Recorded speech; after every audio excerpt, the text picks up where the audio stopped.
Hey everyone, and welcome back to Health Vibes. Today we're going to discuss some crucial steps to take in the aftermath of a hurricane or flooding.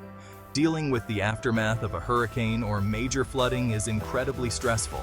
Whether you're experiencing this right now or preparing for the future, these tips can help you stay safe, protect your home, and navigate the recovery process smoothly. All right, so the storm has passed and you're left assessing the situation. The first thing, and we can't stress this enough, is to stay calm. Before you start moving around, we need to make sure the area is safe.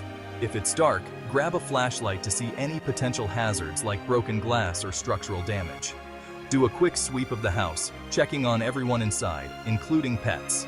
If there's any sign of serious structural damage, gas leaks, or downed power lines, get out of the house immediately and call for help.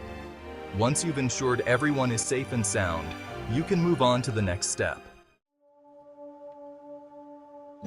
Okay, so you've secured the area and everyone's safe.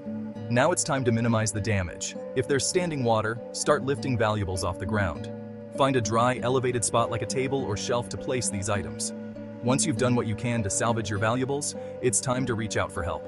Call your insurance company and report the damage. Remember, you're not alone in this. There are people and resources available to help you through this difficult time. One of the biggest concerns after flooding is mold. Mold not only damages your home, but can also pose serious health risks. If the water level reached a significant height, you'll need to cut the drywall up to 4 feet to prevent mold growth. If you're unsure about doing this yourself, call a professional. Mold can start growing within 24 to 48 hours, so don't delay. If you do decide to tackle this yourself, make sure you have a generator and extension cords handy. Wear protective gear like gloves, masks, and eye protection to avoid contact with dust and debris.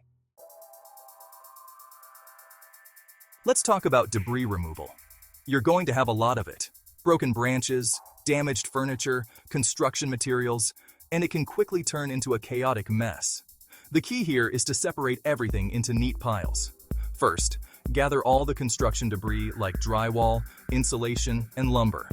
Next, collect all the garbage bags filled with damaged items and household waste. Finally, group any salvageable furniture or appliances together. By keeping everything organized, you're making it easier for cleanup crews to do their job efficiently. In the midst of all the chaos, it's easy to forget details. That's why I recommend keeping a dedicated notebook specifically for all your post-hurricane information. Start by writing down important contact information. Keep a detailed log of all your conversations. Jot down the date, time, who you spoke to, and a summary of the conversation. Use this notebook to track any financial assistance you receive. This is not just for gratitude, but also for accountability and potential tax purposes. Now, let's talk about those crucial pieces of information that you absolutely cannot afford to lose. We're talking FEMA passwords, insurance claim numbers, account PINs, basically anything related to your recovery process. Dedicate a specific section in your notebook to all these vital details. Write them down clearly and double-check for accuracy. Consider making digital copies of these documents as well. Scan them or take clear photos and store them securely in the cloud or on a password-protected device. This way, even if you misplace your physical notebook, you'll have backups.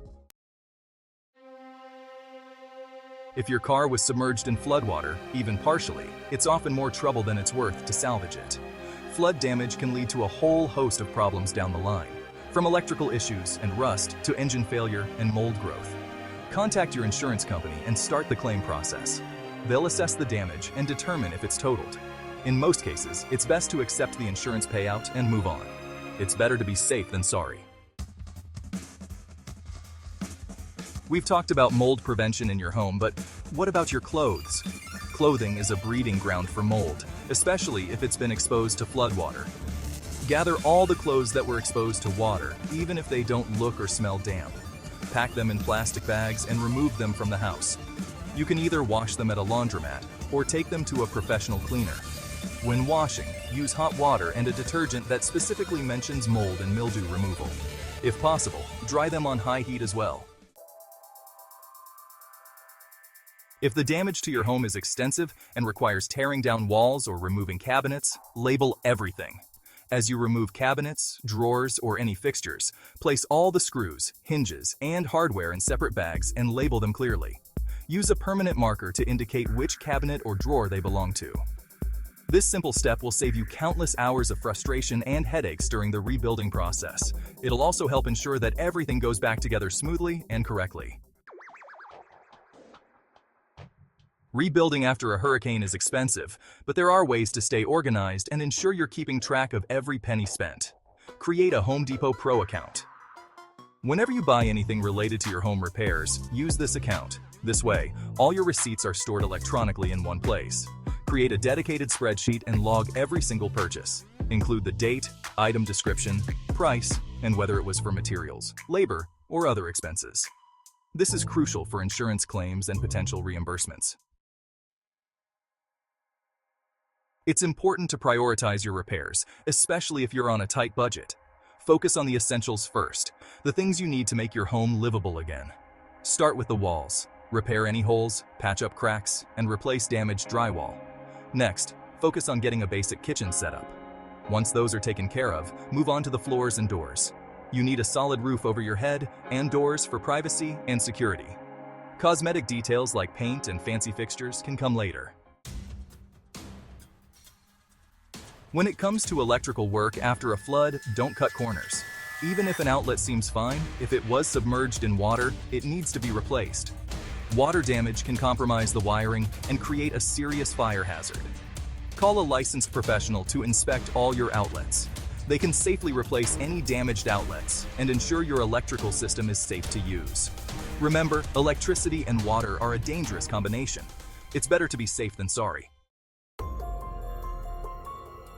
After a disaster, it's common for unscrupulous contractors to prey on vulnerable homeowners. They might offer quick fixes at low prices, only to disappear with your money or do shoddy work. Always hire licensed and insured contractors. Check their online reviews and ratings. Ask for references and actually contact those references. A legitimate contractor will be happy to provide this information. It's better to take your time and find a reputable contractor than to rush into a decision and regret it later. There's no shame in asking for help, especially after a natural disaster. There are numerous aid programs available to assist you during this difficult time. Start with FEMA and the Red Cross. They offer a variety of assistance programs, including financial aid, temporary housing, and disaster relief supplies. Check with your local community centers, churches, and nonprofit organizations. They often have resources available to help residents affected by disasters. Remember, every little bit helps. I know it can be tempting to exaggerate your insurance claim in hopes of getting a bigger payout, but it's not worth it. Insurance fraud is a serious crime with serious consequences. When filing your claim, be honest and accurate about the damage. Provide detailed documentation, including photos and videos, to support your claim. Be upfront, be honest, and let the insurance company do their job. Recovering from a hurricane is a marathon, not a sprint. It takes time, patience, and a whole lot of resilience. Take a deep breath and remind yourself that you're not alone. Focus on the things you can control, one step at a time. Celebrate the small victories, even if it's just clearing a pile of debris. Remember, this is a temporary setback. You're stronger than you think, and you will get through this. Remember, recovering from a disaster like this takes time, but you're not alone. Stay patient, keep pushing forward, and take things one step at a time. If this video helped you or someone you know, please share it with others who might need it. Don't forget to subscribe to Health Vibes for more helpful content, and hit the bell icon so you never miss an update. Stay safe and stay strong. We're all in this together.